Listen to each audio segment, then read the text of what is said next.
Hello, Steve Goodwin here with my anchor test video number 121. I've completed a series of winch pull testing with the 20-pound range anchors in the sandy mud seabed. It's 5-to-1 scope with only 12 feet of chain. And this winch testing is pretty interesting. We are able to explore holding and resistance numbers far in excess of what my test boats can pull with their propellers. In addition to those resistance numbers, we're also going to get a real good look at the anchor's behavior while it is dragging at its highest capacity through the seabed. Some anchors will roll out, others will stay engaged. Some anchors come out vertically with wads of mud attached. Some of the anchors that do disengage can reset, others cannot.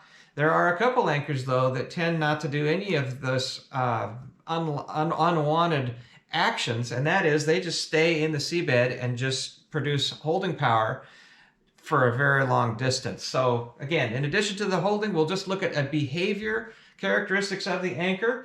I want to give a caveat here. Winch pulling is not a really accurate simulation to what a boat normally does at anchor. Boats typically are jerking at anchors rhythmically. Maybe they are working side to side and thus pulling slightly in different directions, where winch pulling is just this steady straight line pull. Might be a good simulation in an emergency. If you're heading for the rocks and you toss your anchor overboard, the anchor is going to get a very abrupt straight line pull. It's all going to happen real fast, and that's about what's happening with the winch. Another thing it may be a really good simulation for is Mediterranean moor, or tying to a wall or the shore with lines and steadying the boat, keeping the boat offshore with an anchor out the bow. That's going to have just a straight steady pull. But in any event, it's all pretty interesting stuff. Let's get to it, and when we're done, we'll look at the performance chart and see how everything stacks up. Enjoy. Okay, we'll get started with the 17-pound Sarka XL number 1. This is an anchor that in the past has generated more than 1,000 pounds of holding power in this same seabed with the same scope and this same road. However, as I continued testing this anchor, I noticed that it kind of had a dual personality. It would either dive straight up and down and very deeply and create, like I say, over 1,000 pounds of pull. Other times the anchor would roll out at roughly 600, maybe 700 pounds. And that's what we got here today with these two winch pulls that I did. We'll see here it generated about 660 pounds on this first brief peak. The anchor then has rolled out now. You might think that these weeds are a factor, and they might be, but as we continue, we'll see more evidence of whether or not those weeds are truly affecting the anchor much. We see now that the anchor was upside down and it rolled upright. Anchor has reset, and we'll see that it generates another peak of, this time it was 560 pounds of winch resistance. Now at this point we've pulled at a total of about 30 feet. I went ahead and continued pulling another 70 feet, and it was a bit more stable in that it didn't seem to pull out completely. It was off and on its side, but it didn't release.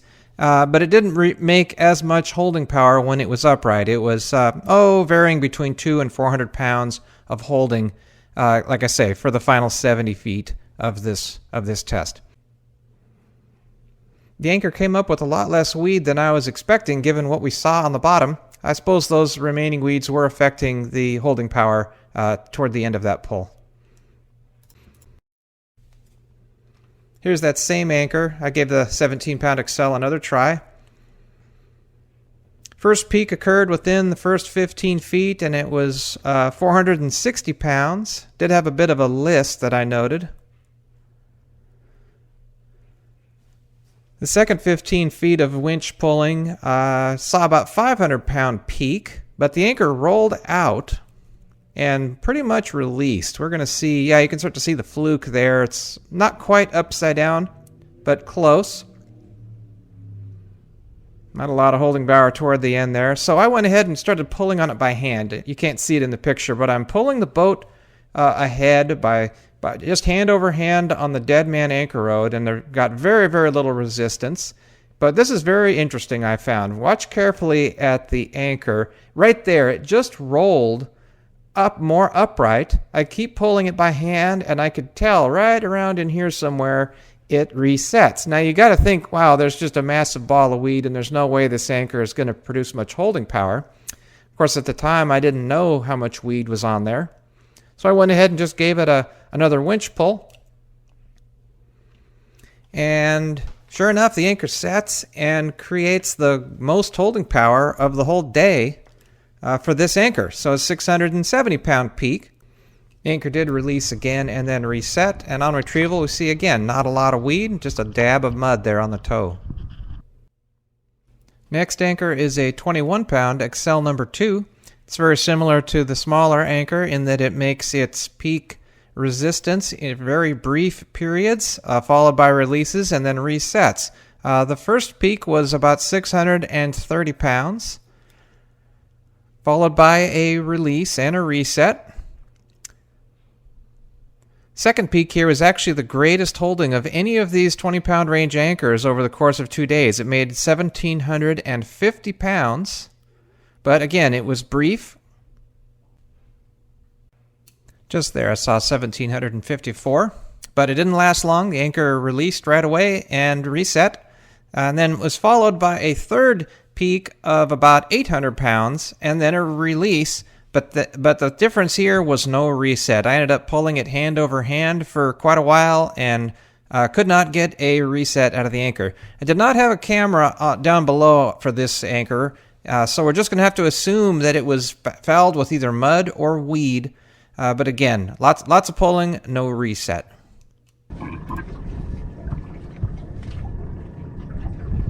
No reset. Boat is moving forward.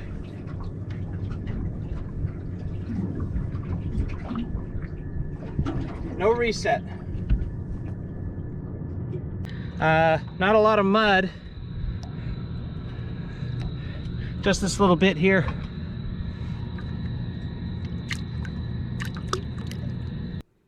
Next anchor will be this 22-pound roll bar Rocna. This anchor set immediately and ramped up just within an anchor length to its maximum holding power, and it was about 700 pounds, which is pretty darn good. However, the anchor immediately released and did not reset. That was all it could muster. And I've now tested 3 of these roll bar Rocknas in this seabed, and it's always the same story. These anchors set immediately when they're clean. It doesn't matter if you're pulling straight ahead veering or reset testing. Once the anchor releases from the seabed, it is game over. The anchors they collect balls of mud, and it just doesn't shed it here in this particular seabed.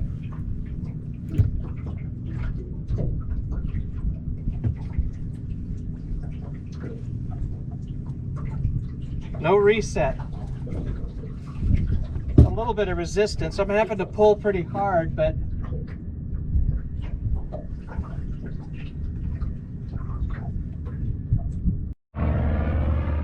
okay, here's the 22-pound Rocna after retrieval from the winch test, 5-to-1 scope, short chain.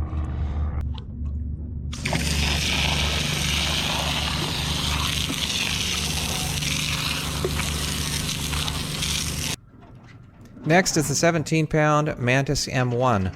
I've got the underwater camera for this first of 2 tries. We see the anchor landed in a relatively clean spot, and it sets immediately. It reached its maximum holding power here of 750 pounds right away.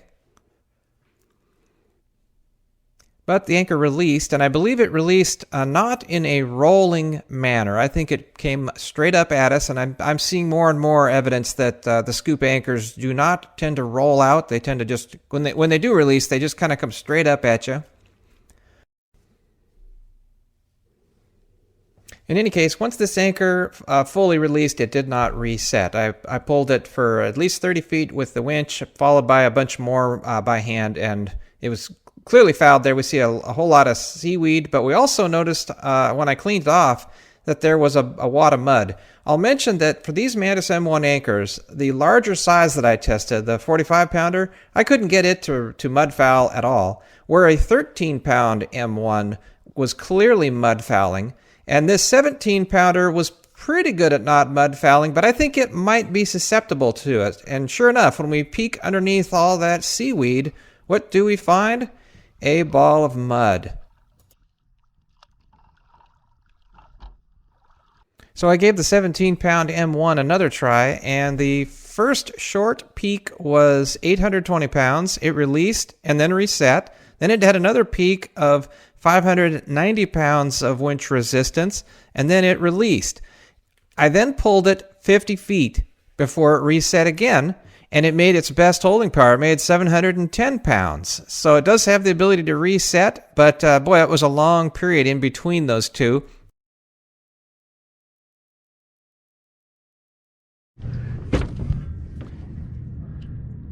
Okay, here's the 17-pound Mantis M1 on retrieval from the winch test. Short chain 5-to-1 scope. Next anchor is the 22-pound Quickset. Like every other in this test, the anchor set immediately and created a very high holding power right off the bat. In fact, this anchor's holding power was quite impressive. It was just shy of the best holding power. That was that XL at 1,750 pounds briefly. But this Quickset, it holds its high resistance for a long, long time. We'll notice we're well over 1,000 pounds here. We're still in the first 15 feet of pull. And in fact, it did not release until the 45-foot mark. And in that period, it made 1,660 pounds of holding. So it was very stable. It was upright and just doing wonderfully. We see a real deep trench there. It started pulling the camera tethers downward. We are watching these segments here at 4 times speed just to get through the video quicker. And this is the last bit before it starts to release. Again, it was holding more than 1,000 pounds for that whole 45 feet with a peak of 1,660. So here the anchor has released and it is well over onto its side, and to my eye the toe is not contacting the seabed. I'm not seeing mud up near the toe. I see mud back more where the shank meets the fluke, or maybe even on the shank itself. And I believe what's happened is that mud is upsetting the balance of the anchor, and it just can't roll upright. I'll mention that I pulled this a long distance by hand, and when on retrieval, as scope was getting shorter and shorter, once scope got to a small enough value, I think the upward pull of the rod tipped this anchor into the setting position, and indeed, it felt like it had reset. Set 22, 45 feet or so, it was engaged and doing well. Then it released, would not reset, pulled it by hand and with the winch. It did seem to start biting, however, on retrieval when scope was shorter. I did give the anchor 2 more complete tries. The first one here made 1,100 pounds of resistance, followed by a release and no reset. It did want to bite in on retrieval with really short scope. No reset. Then gave the anchor a 3rd try here. This time it made 890 pounds of resistance before a release. And same story, I could pull the boat ahead by hand. And as before, on retrieval, when scope was short enough, the anchor was able to bite in. Next is the 21-pound Spade S60, and I noticed that on its initial set, which was immediate, the ramp up to its maximum resistance took much longer than some of the anchors. We'll notice there that it's just slowly creeping up as I pull on this first 15-foot segment, but it takes about that much distance before it gets up close to 1,000 pounds. I don't think that's necessarily a bad thing, but it does seem to maybe just take a little bit longer to reach its maximum penetration into the seabed. I've got these next segments running faster. It's 4 times camera speed just to make it faster. But we'll see there we're steadily over 1,000 pounds now. This is the 3rd segment, so we're up over 30 feet, and it was at about the 40-foot mark that the anchor held 1,000, or I should say it resisted 1,570 pounds of winch pull. but only for a moment because it released immediately after. Okay, here's the Spade S60 after retrieval. This anchor made about 1,500 pounds of winch power before slowly releasing, and then once it released, it failed to reset, and I don't think there's any reason to question why. That is as mud-fouled an anchor as I've seen. In fact, we can even see marks here where the anchor was dragging on the side of this ball of mud. Yeah, that is no longer an anchor. That is a blob-shaped thing, and it only made about 40-50 pounds of holding power.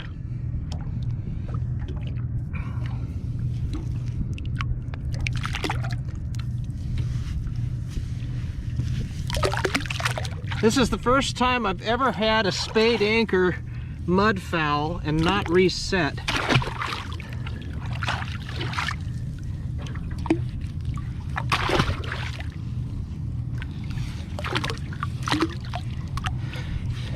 This material is very sandy. When it dries out, it pretty much just crumbles apart. It looks like sand, but there's obviously binder.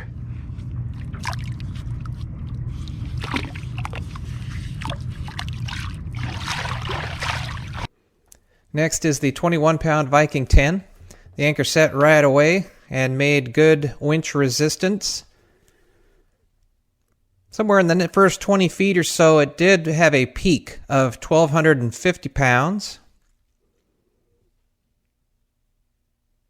There was no release, but the holding power did decrease. It decreased down to about 500 pounds after another 30 feet, and then it did a full release.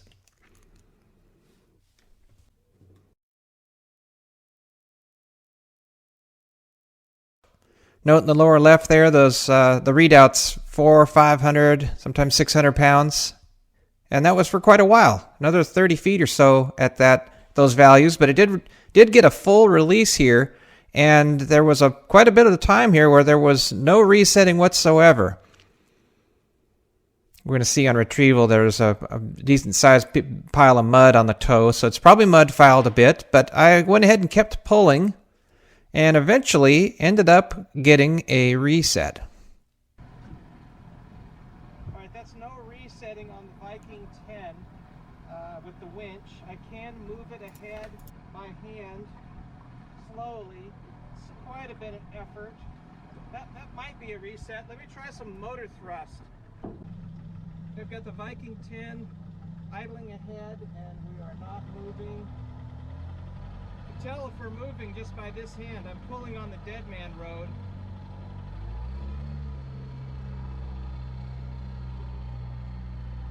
No, it reset. So with that reset confirmed with the engine thrust, I went ahead and gave it another pull, but we'll see the holding numbers are pretty low, still 400 or 500 pounds. It's less than half of its maximum. And I think it's easy to see why. With that much mud on there, the anchor probably wasn't going to bury fully. Notice that the back or the trailing edge part of the fluke didn't have any mud on it. It's only up on the toe, and the toe is the only part of the fluke that is not perforated. So it's another proof that those holes in the flukes do help out with the mud. Next anchor is this 25-pound genuine CQR. I know it's a little big for this group, but that's the closest size that I could come up with. The anchor did land right on that piece of seaweed there, but it doesn't seem to matter. This anchor just shrugs off seaweed, as you will see. I'm going to go ahead and show you the entire 105 feet of dragging that I did at 4 times speed so we can get through this. So right here we see the peak here is about 1580. Then it had a release. Didn't get to see if it was on its side, but I assume it was. It was dragged with very little holding power for the next 15 feet. Then it reset and held its own all the way through 105 feet total. So call it about 70 feet of dragging. And during that 70 feet, the resistance oscillated between about 500 and 1500, with much of the time up above 1000. It had a point here where it was maybe partially released. It was down to about 300 pounds of resistance. Then it ramped right back up and held the most of the whole 100 feet of pull. It was 1590, just shy of 1600 pounds right at the very end. So hard to complain with this. This anchor just hung right in there and just kept making good, strong power for a very, very long distance. This is the final bit. We see it's got a tremendously large ball of weed entangled with it, but it's, again, the end of the pull was its greatest holding. Here on Retrieval, there's the breakout. Somehow it shed that weed. I would have thought it would have brought up a big ball with it, but nope, it somehow slithered out from under that weed. And the only thing on the anchor on Retrieval was just that lump of mud on the toe.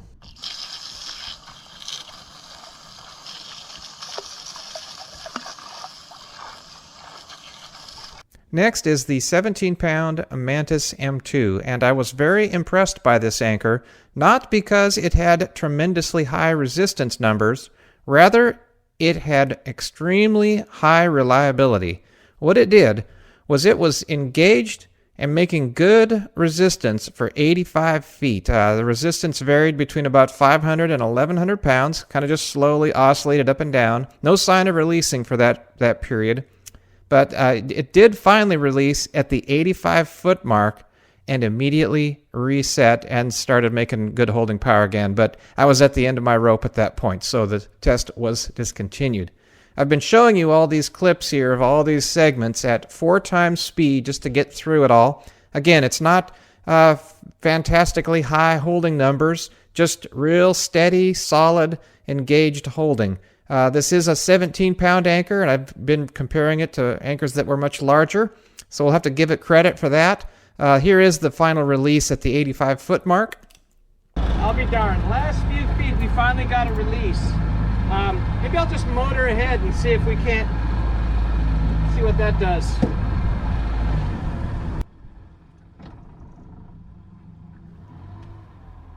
So again, the test anchor is out the stern of the vessel. I'm motoring ahead at this point, and in my right hand there I've got the dead man anchor rod, and if the boat was moving, then we'd see that go slack, but it's nice and solid. I end up increasing throttle here up to about 400 pounds of thrust, and the anchor had indeed reset. Yeah, it reset, no question.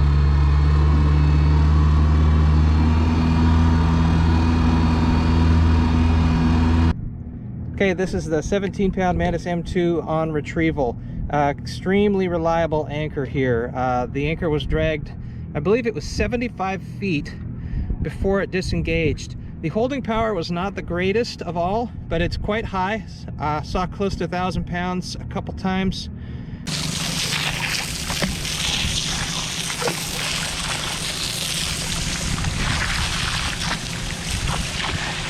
And last, and most certainly not least, we have the 21-pound Vulcan 9. Now I'm going to go ahead and say that this was the best anchor of the bunch. Maybe we could call it a tie with that Mantis M2.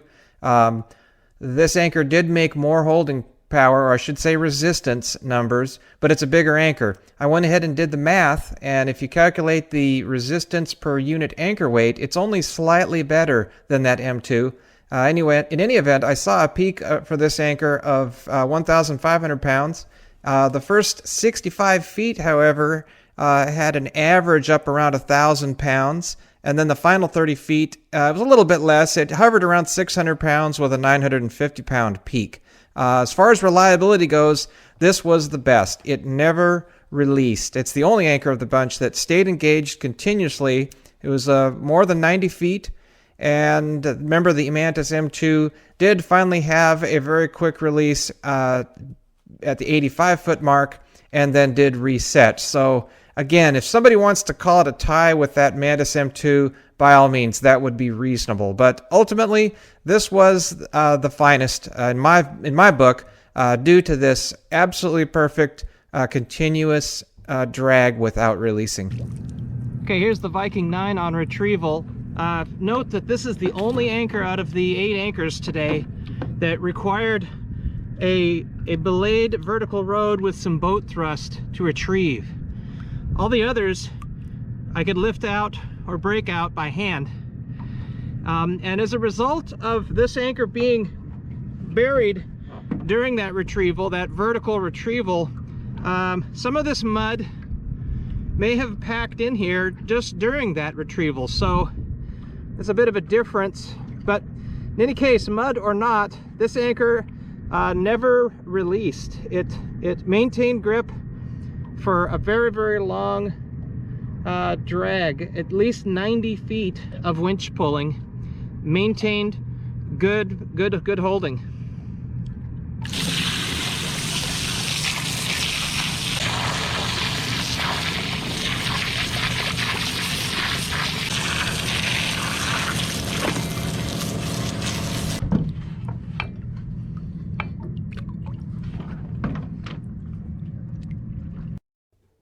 Here's a look at the latest 20-pound ranking chart. Note down at the bottom there is a change. I am no longer going to give you these data rankings head to head. I am now going to figure in the anchor's weight into the calculations. So basically those rankings for holding or resistance will be based on a amount of holding power per unit weight of anchor.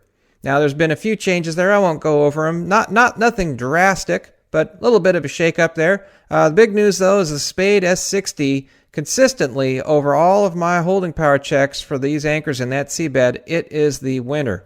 Now, I talked greatly during the footage we saw about the anchor's behavior, and you'll see that there isn't really a column on this chart for the anchor's behavior. And frankly, that would be very difficult for me to quantify. Additionally, it's a little bit subjective. One person may think that an anchor that rolls out clean and resets is preferable to an anchor that comes out with a ball of mud and may or may not reset, even if the anchor that came out clean had less holding power. So again, one person may choose one or the other. I'll just let you make up your own minds on which is best. I would like to mention one significant change. That is with the 22-pound Quickset.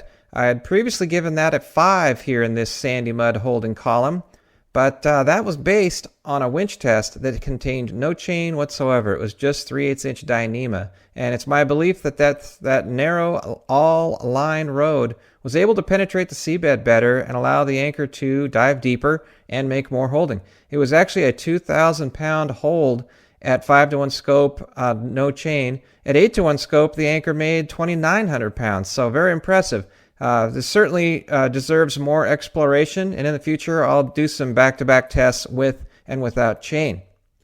Also note that I have recalculated all the other holding power columns. Cobblestone holding, soft mud holding, and clean sand holding all got shifted around just a little bit based on this inclusion of the anchor's weight into the figure. I'd like to share a little bit of my theory as to why convex anchors seem to have less stability in roll than concave. And I think it has to do with this fluke sort of being split. And what I mean is the seabed that's pushing on this side of the fluke is removed from, and so let's say it's just separate from the seabed on the other side. And if there's any imbalance, if this side is somehow pushing a little bit harder than this side, it's pretty easy to see that that would turn this anchor onto its side. Conversely, the concave anchor is just sort of one scoop, and maybe this seabed is more likely to just operate as a single entity. Then again, if there was asymmetry, let's say for some reason there was more pressure on this side than that side, I just don't see that the angle involved is going to produce as much of a tipping force as an anchor where you have the force acting in that direction. Anyway, just theories of mine, and I don't know, I'll keep investigating this and keep watching, but over and over in all my testing, when I see concave anchors emerge from the seabed, they typically just come straight out, maybe a little twist, but the convex anchors, they are very frequently just rolling, and often they continue rolling to where they're virtually upside down. So about this 25-pound genuine CQR, it belongs to a friend of mine, and he's only used it a couple times. Otherwise, it's just been kicking around his garage for years and years. So we're pretty fortunate. Got a new condition CQR. I'm going to give it the full test regime, and that'll be the next video. All right, I really appreciate everybody watching, commenting, and supporting me in any way. Obviously, the people who are donating via Patreon and PayPal, they should get the most thanks. That's what's keeping me more and more away from my day job and more out on the water conducting these tests. So if you want to join those people and support that effort, there are links to Patreon and PayPal down in the description below. All right, as always, anchor safely. So long.